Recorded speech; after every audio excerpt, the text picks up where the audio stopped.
తన మరణం ఆ ప్రయాణానికి నాంది మాత్రమే అని, ఆ గమ్యం వైపు వేసే మొదటి అడుగని తెలియలేదు. తన కోసం దేవతలకి అసురులకి మధ్య జరిగిన ఈ యుద్ధం ఆ యోధుని ప్రయాణంలో 2వ అధ్యాయమని తెలియలేదు.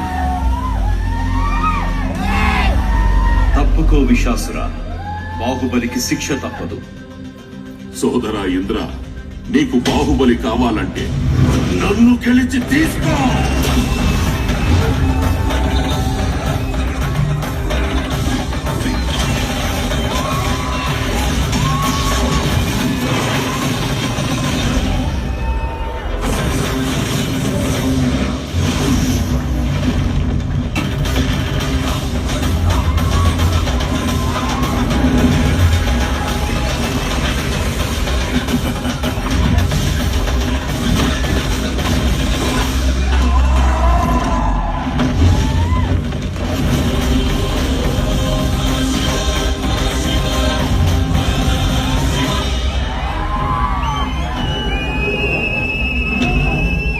బాహుబలిని ఎవరు కాపాడతారు ఇప్పుడు?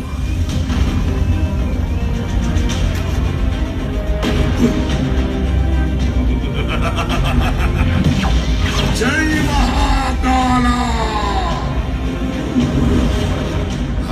అదే ప్రశ్న ఇంద్ర. ఇప్పుడు నిన్నెవరు కాపాడతారా? ఈ 14 లోకాల మనుగడ ఒకే ఒక మానవుడి చేతిలో. ఆ శక్తి పేరే బాహుబలి.